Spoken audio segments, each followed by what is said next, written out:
Welcome back to Single Player Party. If you watched the first episode of this way back when I shot it, it's going to feel like a very long time.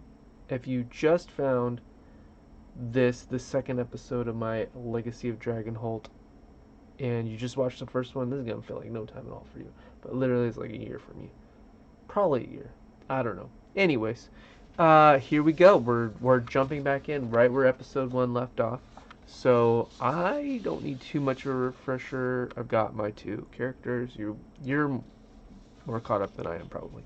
So we're leaving off on 1096, and I'm going to read the rule for recovering stamina. Some effects like the one above cause you to recover stamina. To do so, you increase your current stamina by the amount specified by the effect. In this case, 1. Your current stamina cannot exceed your maximum stamina. Remember to record your current stamina on your character sheet. Okay, so I'm going to do that, and I'm going to take a minute to remind you that I am spoiling this whole game. We're going to go through the whole thing, so spoiler warning if you just click play on this one. This is episode 2. I am on new roads. We're in that, and you can tell that this has been through the ringer. I've been carrying this in my backpack for a very long time, so it is in bad condition. But I'm having fun. So we're going to go back to max stamina for Bash, back to 10, and Lenatra is going back up to 12. Okay, so could recover 2, but we're not doing that. So one of my characters must volunteer to keep watch. Refresh your activation token if you are keeping watch. The rest of you exhaust your activation token. 2 time pass. So I do believe I need to actually put both the time passings on here, because I think I had 3 time pass on episode 1. So new time passing. Alright, so we were asleep. You roused from your slumber to gently coaxing from Braxton. Your turn at watch, she says quietly. You rub your eyes for a moment and sit up, taking a drink from your canteen to wake yourself. You glance around camp at your fellow travelers. Braxton prepares her bread roll, lies down, and is quickly asleep. Miriam stirs for a moment, possibly awakened by the brief commotion, and rolls to her other side. A gentle silence takes hold of the clearing. Your journey to Dragonholt has been a long one, but now you are more than half of a day's travel from your destination. The crack of burning branches from the campfire keeps you company as you keep watch. The moon is beginning to set, and you know the light of a new dawn will soon grace the forest clearing where you have made camp. Just then you hear a rustling in the thick bush on one side of the camp, and recall Braxton's warning about bandits. Watch for further movement or signs of danger. Arm yourself and take a closer look. Wake your fellow traveling companions. Here's the thing about me. I'm a super cautious person. Like I hear twigs now, I'm like, everybody wake up. Everybody wake up, wake up, wake up. Alarms off. Let's go. So everybody, if I'm hearing this, everybody's waking up. There's no like, oh hey, we might be okay. No, we could die. We could die. Would you rather be woken up 16 times for no reason, and like all of them be for nothing, and then just because one of those times, maybe the 17th time, you're actually being attacked? Yeah. You want to be woken up 16 times because the 17th time you'll live. Okay, so we're going to do that. We're waking them all up. So we're going to go to 8267. 8267. Alright. Let's start flipping pages. 8267. You stand and quietly shake the others awake. Braxton listens to your report and nods, rolling swiftly and quietly to her feet and grabbing her shield and sword. Miriam rolls over and pulls her blanket over her head. Probably just some animal. Wake me when there's actual danger. To arms! Calls Braxton as a group of rough-looking figures pour out from the trees. Miriam throws her blanket off and scrambles to her feet. Okay, I'm awake. There are at least half a dozen of them wearing torn and stained clothes and scraps of leather armor. The firelight glimmers on their long knives and steel arrowheads. Bandits! Exclamation point. Bandits! Alright, bandits, here we go. So we are going to mosey over to 5912 in this deluxe choose your own adventure. So 5912. 5912. More and more bandits step into the firelight. Their armor and weapons seem crude, but sufficient to the purpose. Braxton grips her sword in her right hand, doing her best to keep herself and her shield between Miriam and all the bandits. Draw your weapon and engage the bandits. 96. Don't worry about the page numbers. So option 1 is draw your weapon and engage the bandits. Option 2 is knock an arrow and fire at the bandits. That requires the archery skill. Toss a flask of explosive liquid at the bandits. That requires some alchemy. Attempt to reason with the bandits. No skill required. Alright, let's have a little refresher on some of my abilities. So Bash does not have archery. It does not have alchemy. Oh, you know, has alchemy, Lanatra. Let's get alchemied. So toss a flask of explosive liquid at the bandits. Part of me wants to reason with them. However, because they're not dressed so well, they're probably out for blood. They're probably out for destruction, pain. They want that money, and they see us. So we're gonna chuck the flask.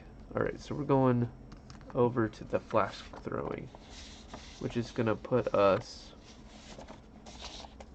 at 6397. Let's throw this liquid. That's close. 6397. We're right here. You hurl a flask containing one of your own concoctions to shatter on the hard earth. The substance erupts into a flickering red flame, just as you intended. Well, approximately as you intended. The flames lick at two of the nearby bandits, spreading to their tattered breeches and tunics.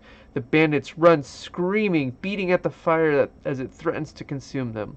But the remaining bandits give the pool of flickering fire a wide berth and close in. Miriam flourishes one of her own flasks. Not bad, she says. Looks like a variant of Limor fire, right? I don't think either of us have enough of that handy to deal with all these bandits, though. Also, says Braxton through gritted teeth, I would prefer if no one sets fire to the forest until I were well out of it. Read entry 4300. You got it. We're turning some pages.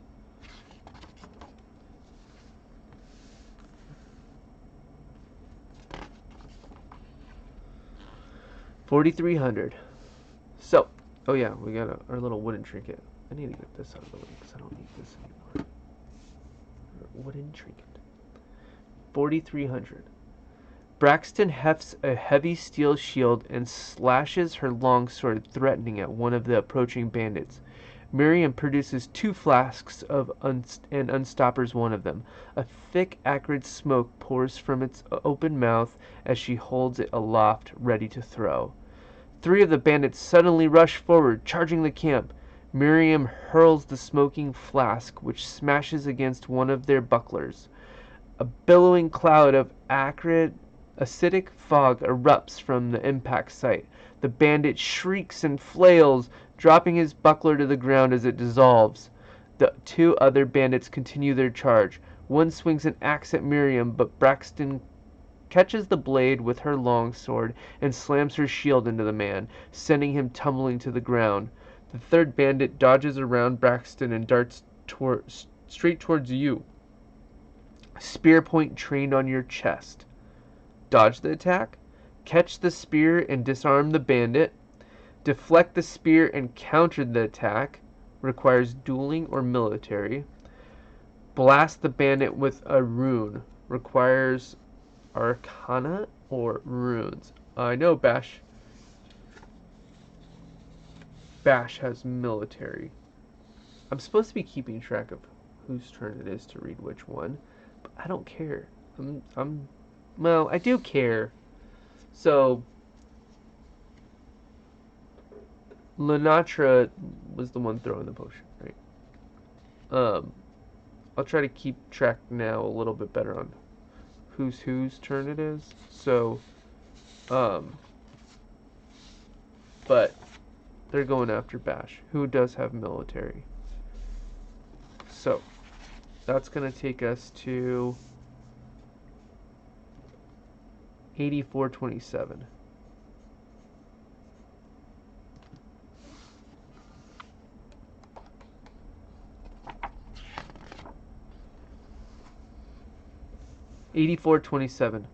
With instincts born of long training, you brace yourself, readying to parry the incoming thrust and counterattack. As long as you don't slip up, you can drop the bandit in a single attack. Uh-oh. It's requiring some additional. So if you have agility or athletics, I get to go to this number, otherwise the other number. And as we see, Bash has the military, which led us here, and then some athletics. So let's athleticize. So we go to 9608.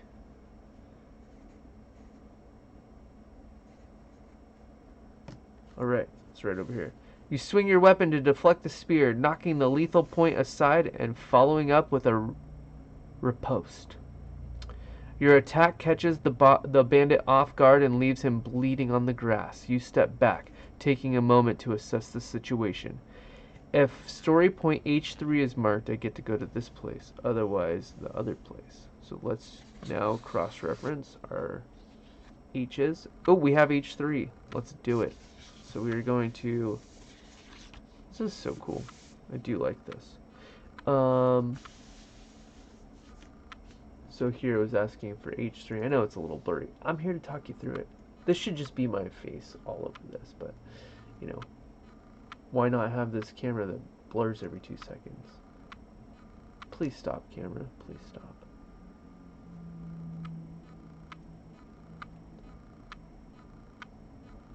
Oh, that's annoying. What's it trying to focus on? Hopefully that'll get it to stop. Okay, so we're going to 6577.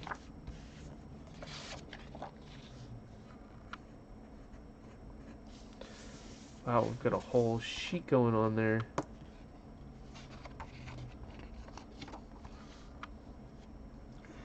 As your companions do battle with the oncoming bandits, you take a moment to take stock of the camp. You see an orc woman holding a bow sneaking around to approach from the rear, her form difficult to make out in the dim light from your fire. Soon your companions will be fighting on 2 fronts. Rush the lone bandit, put yourself in between the archer and your companions, shoot an arrow at the bandit, blind the woman with a flash of runic light, sneak around the great oak and catch her from behind, or sing a bardic song to inspire your companions. So this one would now be, because that train was for Bash, so I'm going to pretend this is all at Lenatra's noticing this. So she doesn't have, oh, she has reasoning. We might as well try that and catch her from behind. I don't know why reasoning. Let's do that.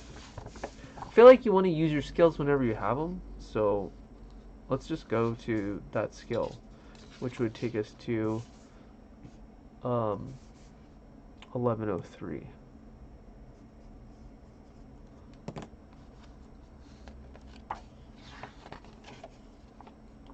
Whoops. Oh wow, this one's fast. Okay, 1103. You see that the orc bandit is moving toward the great oak tree in the center of the clearing wall. Knocking an arrow, you duck around the oak from the other direction and soon find yourself behind the bandit. If you marked story point N3, then I get to do something. So let's see if we did N3. Oh, we did do N3. Alright. Now we mark story point H1 and K6. So H1 and K6. Putting the pieces together.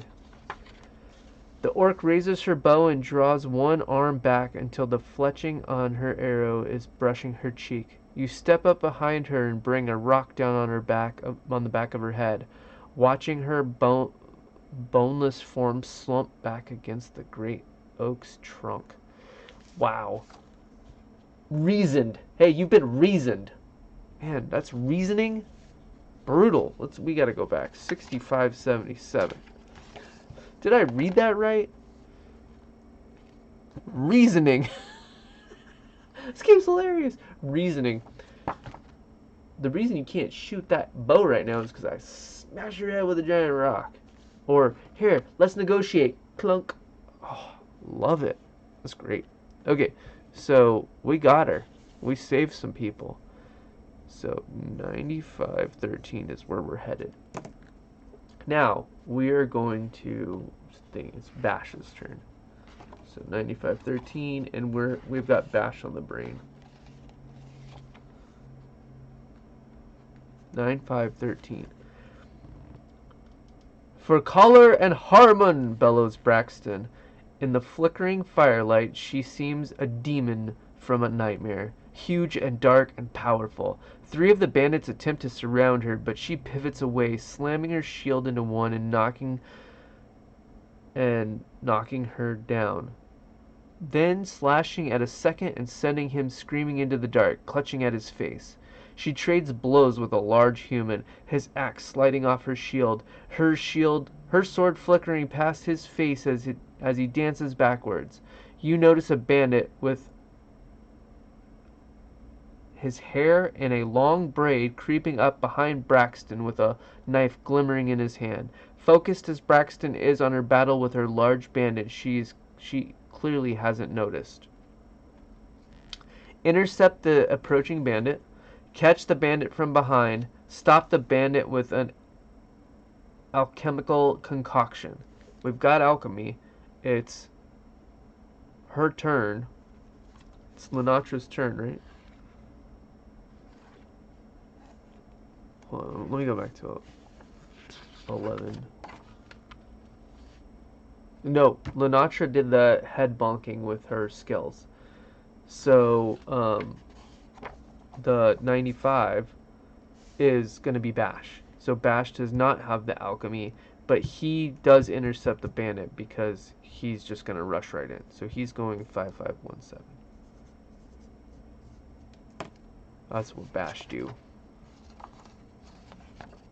If it was Linatra, she can go alchemical, which would have been kind of cool.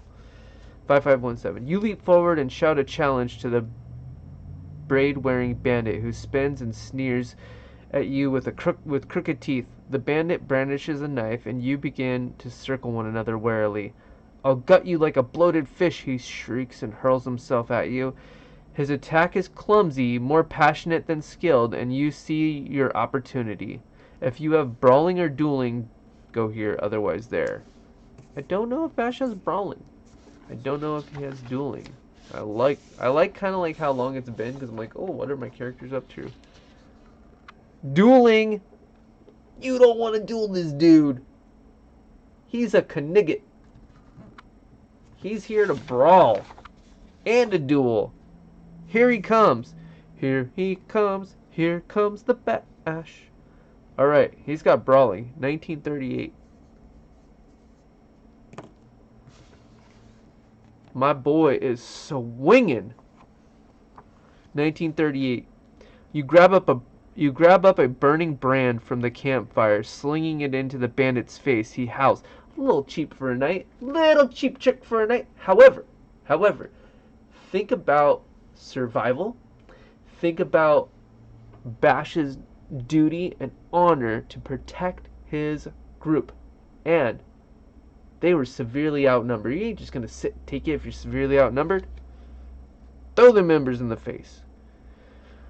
So, and send him sprawling to the ground. You stomp your foot on the hand holding the knife, then kick the blade away into the shadows when it drops from his crooked fingers. Groaning and clutching at his burning face, the bandit begins crawling to the trees. It's not until you turn your attention elsewhere that you notice you've burned your hand. Lose 2 stamina. Hey, it happens. Alright, Bash is down to 8 staminas. And we're going to the year 2004. Alright, here we go. Your companions are still locked in combat with the bandits who swarm around the edges of the light provided by your campfire. Screaming incoherently, a scarred bandit rushes at you. In one hand he brandishes a studded iron mace, the other arm ends in a steel hook. Oh wow. As metal glinting in the firelight. To rush forward and engage him, brace yourself to receive the charge if you have military. Flee and attack at range if you've got Arcana, Trickery, Thievery, or whatever. Protect yourself with an alchemical mixture. So the last one was Bash, so this one is Lenatra. So she's going to go alchemical with her alchemy. So she's going to use that skill, and that's going to send us to 4340. She's like, oh no you didn't. Have you tried this bottle of F you up juice?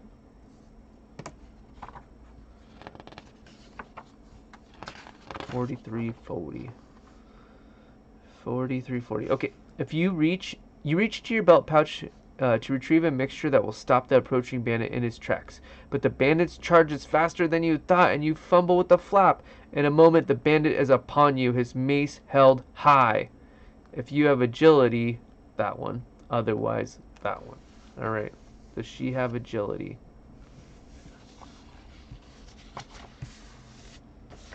Whoo, doggy.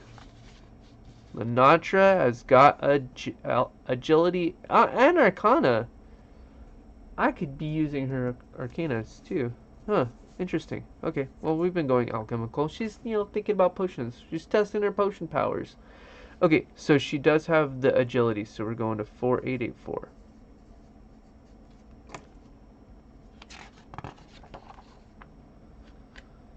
You pull a glass flask from the pouch at your hip, unstopper it, and light the soaked rag protruding from the end. With an underhanded toss, you lob the burning bottle at the bandit, who drops his mace and catches the flask one-handed with a terrible look. He shrieks at the scalding hot glass of the bottle as the scalding hot glass of the bottle burns his hand. He bobbles the concoction and reaches to catch it with the other hand, the hooked hand. The bottle breaks on the ground at his feet, sending a pillar of flame up into his face. He screams, tearing at his own skin with his hooked hand in an attempt to put out the fire, and falls over. Nasty. That got nasty. I didn't think I'd start reading this book where we're just gonna be burning people alive, but I guess as I was building the character and there's alchemy, I don't know what I was thinking, because maybe I'm thinking like in a lot of these fantasy games you're drinking potions, like boosts, a support class. This one's like fire. No, fire. What? Alchemy, fire! Everywhere, fire! Everywhere. Okay.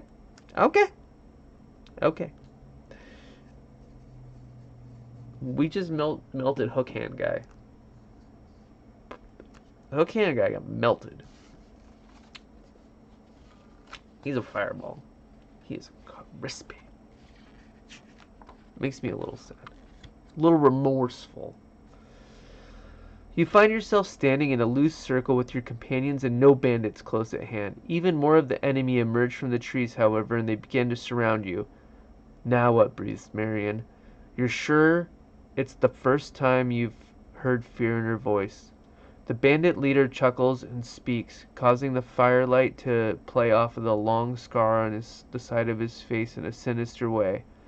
Drop your valuables and leave. There's no need for you to die here. The other bandits hoot and howl and brandish their blades and axes in the air in front of you. Braxton glances sideways at you. There are too many of them. We cannot win this fight. She edges backwards, and you notice her lean in the direction of Dragonholt. You can have my gold. I'll be using it to start my business. You can't have my gold. I'll be using it to start my business, hisses Marion. Despite the bite in her words, you notice her hands trembling. Fend off the bandits long enough for the others to escape. That's if you've got brawling, dueling, military. I've got all those. Create a diversion and flee towards Dragonholt. Deception and performance.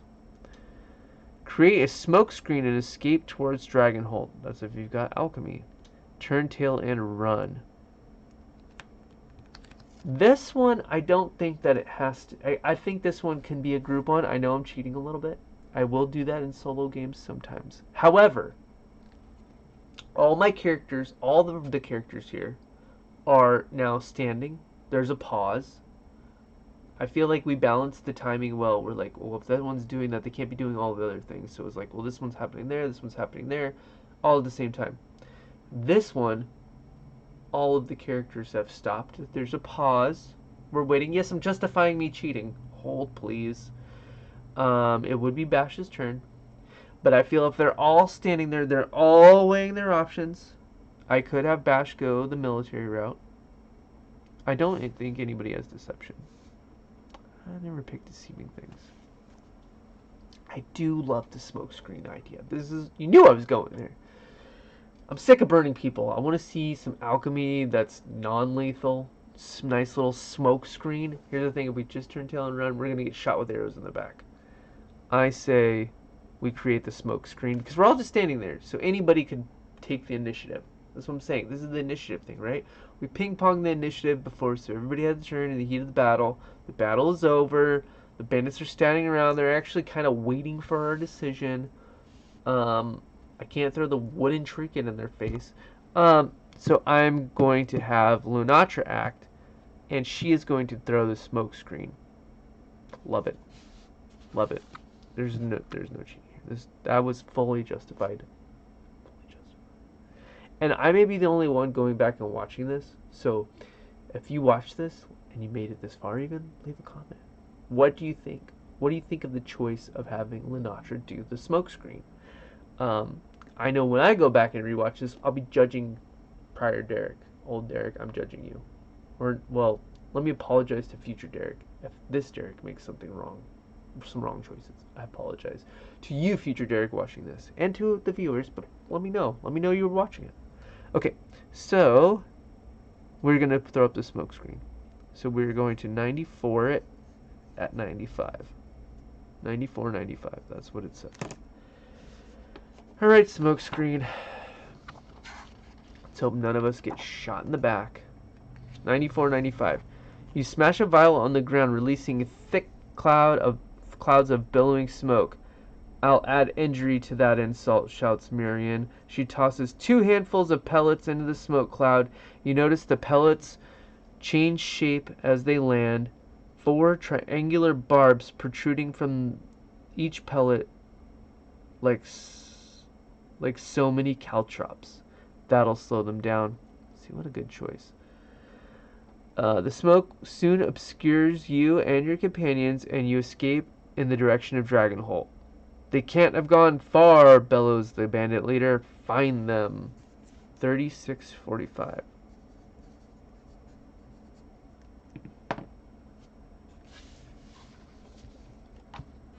I like this. I love how Miriam piled on. See, like we all could have done something. Such a good one. 36:35. 36:45. You run through Eventide Forest, scrambling and stumbling as you go. You are surprised to discover that you can see, and you realize that the sun must already be rising somewhere beyond the trees. Time passes. Oh, there it is. The narrow, twisting path soon comes to a steep climb with a rocky outcropping that rises above on either side. A large standing stone towers to your right. You can hear the bandits still coming behind you, shouting to their fellows like hounds on the hunt. But any pursuer will have to scramble up this same narrow gulch. Tip over the standing stone to block the path. I kind of like that. Fire with your bow from the high ground, archery skill. Set a trap for the approaching bandit's survival. Oh gosh, I hope Bash has survival. Oh, he does. We're leaving a trap. Booby traps aren't necessarily ethical. You don't want to have them around your house. But when you're being pursued by people who want to kill you, let's go. Okay, so we are going to do the survival skill, and we are going to set a booby trap, and it's 13, it's 35.75. I know you all love hearing the numbers, but it's just so bouncy and fun. Okay, so 35.75, and we were just here. Right, what were we reading? Oh, 36.45, okay. 36.45, 35.75, 35.75. You quickly make a set of snares as you tether to young trees at the top of the gulch. Then you cover them with a handful of leaves and gravel. You urge your companions on and fall back as the bandits grow closer, hooting and baying as they come. Their shouts turn to cries of alarm as you hear the first of your snares yank the bandits off their feet. 51.29. Love it. I'm feeling the tension. We're being pursued. 51.29.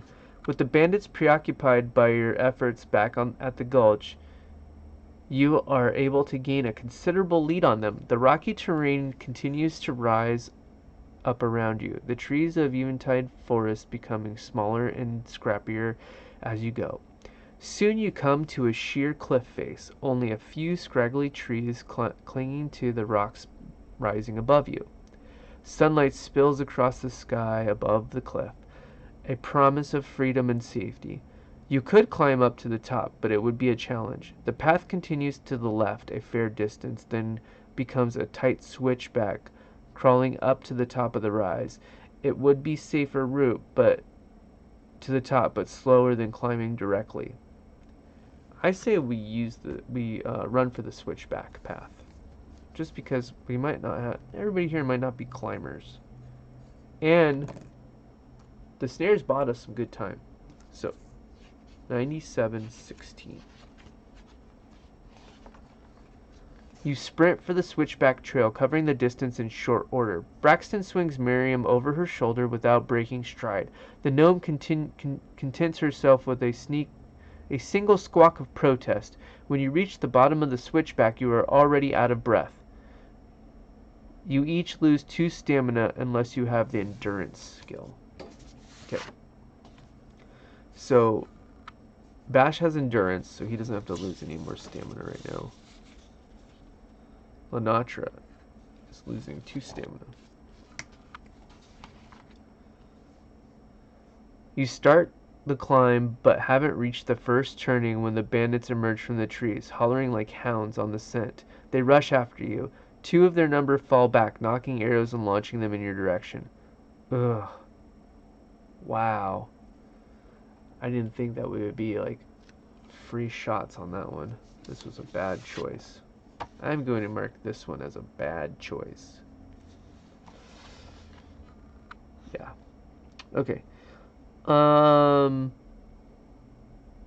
So we need to lose 3 stamina unless we have agility. So Lenatra has agility. She doesn't have to lose anymore. Bash does not have agility. So he's down to 5.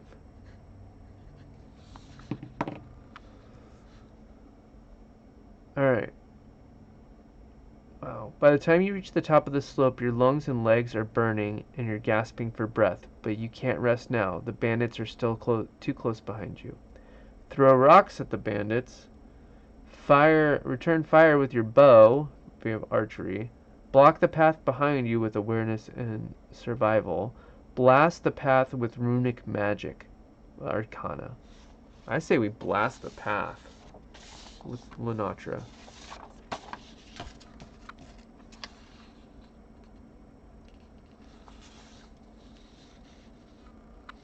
Yeah.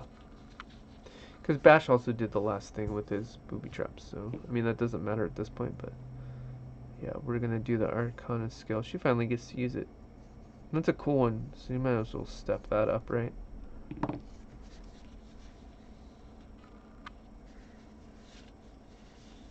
I just want to make sure, I shouldn't be disabling them as I use them, should I?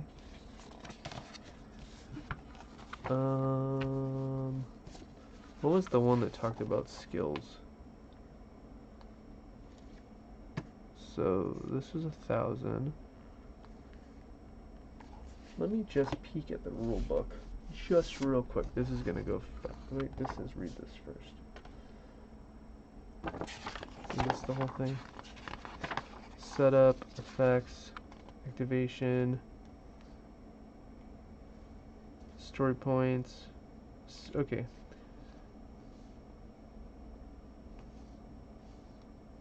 Some options require you to have a specific skill or some other condition to be true. You cannot use the option if the requirements are met. Blah, blah, blah, blah, blah, blah, blah, blah. Okay, it doesn't say anything about marking it off, so I don't feel like I'm cheating there, per se. Okay, so we're gonna go to 36 or 39.67. I think we're over an hour into this. I think each one of these booklets is supposed to take about an hour. I think we're well over an hour here, and feel like I'm picking up the pace a little bit, minus my commentary. So 39.67. You produce a blasting rune from your interior pocket and calmly bend the energy within to your will. You extend a phantom limb toward the rock below you and, with clenched fist, impact the cliff face. Stones and earth scatter and fly, showering the climbing bandits with rocky shrapnel. A great cloud of dirt and dust covered the path below, causing the bandits to cough and sputter. Soon the bandits are running from the cloud, retreating into the forest. You have escaped! Yes! Arcana for the win, and we're going to 9999. That sounds like the end to me. Wow, and it's really long. I was just complaining about how long this was taking. As the sun climbs above the trees, you continue your journey towards Dragonholt. At your new elevation, the trees are smaller and farther apart, and at some point you have passed an invisible barrier where you are not in a forest so much as a rocky plain with occasional trees. Dragonholt lies below you, and you can see the beacon tower rising above the trees, the sun climbing the sky behind it. You have less than an hour of walking before you. Time passes. At length, you walk through an orchard, the twisted trees heavy with fruit and propped up by withered boards and poles. Then you find yourself on Dragonholt's main street, walking beneath the dueling dragon statues that serve as the closest thing to a city gate. One dragon is carved from black stone, the other from white, and they arch across the street above you, not quite touching. Marvelous, breathes Braxton. Some sort of memorial to the dragon wars, says Miriam. This way, she says, and skips down the cobblestone street as if she hadn't been woken in the middle of the night by bandits. You cross a crowded village green that is laid out before a garden shrine with a domed glass ceiling.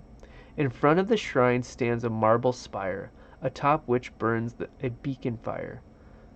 When you pass a building dark with soot and marred by broken windows, Miriam pauses at an intersection and peers down two side streets before nodding vigorously and leading the way south. We'll get a proper breakfast as soon as we find my aunt's inn, she says. It's called the Swan. Does it have a lonely white swan painted on its sign? Asked Braxton. Yes, it does, says Marion. Then this is it. Just here, she points, as Miriam beams. That's it, let's go. She rushes off in a fresh burst of energy, leaving you stumbling along behind. When you finally reach the swan, you find Miriam babbling excitedly to a gnome who looks almost exactly like her, plus 20 years. You must be Miriam's friends, says the older woman. I'm Miriam's aunt, Sapphire. It's good to meet you. She welcomes you inside, and you step down into a blessedly cool, half-sunken common room, where a scattering of thick oak tables and sturdy chairs lie beneath rafters strung with herbs and root vegetables. Thick iron lanterns rest on each table, none lit now, and light streams in from the tall windows against the south wall. Please have a seat, says your host, and you do. You made it. We made it, says Braxton, dropping heavily into a chair that creaks under her weight. I think I could sleep for a week. None of that, says Miriam. We have work to do. Braxton lifts her head and glares. Starting tomorrow, I guess. Let's all take today off, Miriam. Let's all take today off. Miriam vanishes into a back room, then appears a few minutes later with a tray rattling with glass bottles of red liquid. Here, she said, and distributes the bottles. It's the least I can do for helping get me here safely.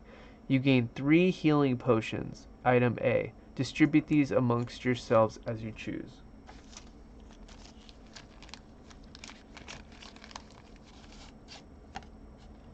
Item A. This liquid burns your throat like bitter fire, but quickly heals open wounds and broken bones. When you drink this potion, you recover half of your maximum stamina.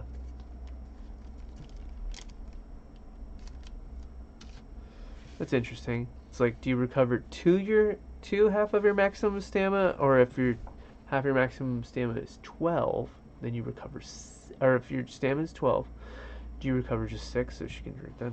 I think that's what's going. Okay, so she's the alchemist. I'll have her carry 2 and him carry 1 just cuz. So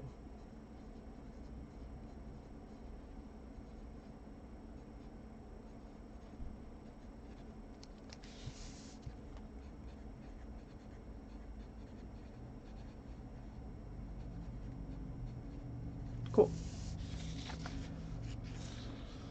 Healing potions. You can carry multiple healing potions, however, there is only one copy of the healing potion item card, which should be shared as a reference among all players. Some items, healing potions included, have additional effects listed on the item card. You may drink a potion at any time. To do so, you must have at least 1 potion recorded on your character sheet. When you drink a healing potion, reduce the number of healing potions you may have had by 1 and recover half of your maximum stamina points. If playing with 2 or more heroes, you can drink a potion only if your activation token is not exhausted. In addition, you may give any number of your potions or other items to another hero at any time, but only if your activation token is not exhausted. Drinking a potion or giving your items to another hero does not exhaust your activation token. So I guess I probably did cheat with the thing depending on who's the activation token stuff, but I don't want to play with the activation tokens. Honestly, I feel like the activation tokens are going to be like just... I would need more like... I think they're these. I just feel like I've got to have both the sheets out then, like this. I mean, I guess I could because then it's more like fiddly. This I can just stick under here. These I can have kind of like more out like this, and then I can have these, and so like just have it up, and then it's like, okay, they go, then once that, then they flip them back over. Just I don't know. Maybe we'll play them in the next book. I don't think it mattered that much in this book, but you know, whatever. This is a storybook, so we're getting through the story. So if playing 2 or more, drink a potion giving your items does not... Okay. In addition, you may give any number of your potions or other items to another hero at any time, but only if your activation token is not exhausted. Drinking a potion or giving your items to another player does not exhaust your activation token. Sapphire returns a moment later with a large tray overflowing with plates of yellow eggs, loaves of dark brown bread, and a tall pitcher of milk. I hope you'll stay at the Swan for as long as you like, she says. No charge, of course. Not after what you went through to get my Miriam here safely. Miriam pours everyone a glass of milk. She holds hers aloft and claims, "To new roads!" Braxton takes a glass, holds it up, and looks from Miriam to Sapphire to you. To new friends.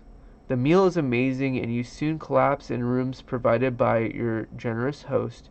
You doze through the majority of the day. After dinner, you rest in the common room, chatting idly with Braxton and another patron. Soon, the lack of a good night's sleep is too much, and you retire to your room. You will have to explore Dragonholt on the morrow. You each recover half of your maximum stamina. You each recover one skill. Wait, what? What do you mean recover one skill?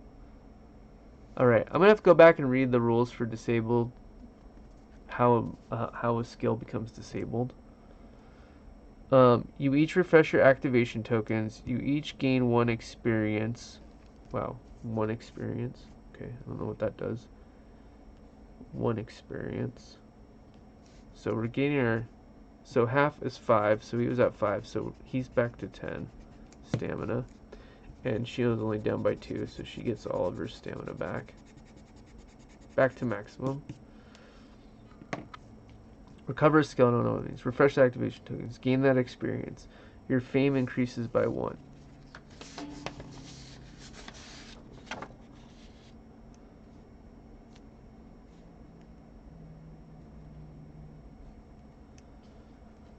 The quest is complete. Read entry 101 in Dragonholt Village book. Earning experience. At the end of the quest, after a particular harrowing event, an effect might cause you to gain 1 or more experience. Experience is an abstract measure of what you have learned during your adventures. Record the amount of experience you have accrued in your character sheet. You will be able to spend your experience points to learn new skills in the future. Earning fame. As you and your companions continue your adventures, you will accrue fame. Fame is an abstract measure of how well known you are to the public and how they feel about you as heroes. A high fame indicates that you are well known and well liked by the community. Fame is recorded for the group as a whole on the story tracker sheet. Completing a quest. You have now completed the To New Roads quest. You will no longer read any entries from this book. When you complete a quest, an effect will instruct you to read an entry from another quest book. You will continue the story in that quest book. After completing a quest is a great time to take a break. You might wish to stop playing for now and pick up from here at a later date. If so, record the entry number and the book you have been directed to on the story tracker sheet, so you can pick up where you left off next time you play. Okay, so I gotta clean up some stuff where I find out about the skills. I'll probably play with the activation tokens next time, so please don't get too bummed on me. We will definitely work on that. Looks like the story tracker sheet was gonna stay. I think this one was copied to New Roads, so I'm gonna get the sheet for the next one started, and I'll just put on here what it says.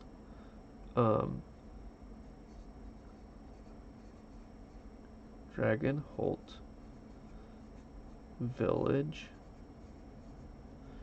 1001. That way, if I look at this, I'll be like, oh, that's where I'm supposed to go. I know, it's cheesy. So, yeah, it's really fun. I mean, cheating in a solo game is what it is, but this is a story game. And so, if my heroes are gonna...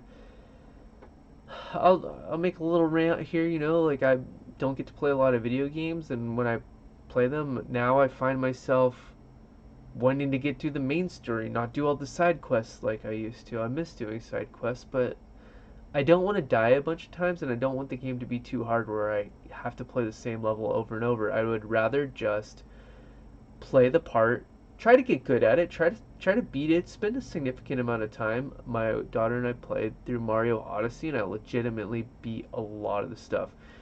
We're at like 870 something moons legitimately without having to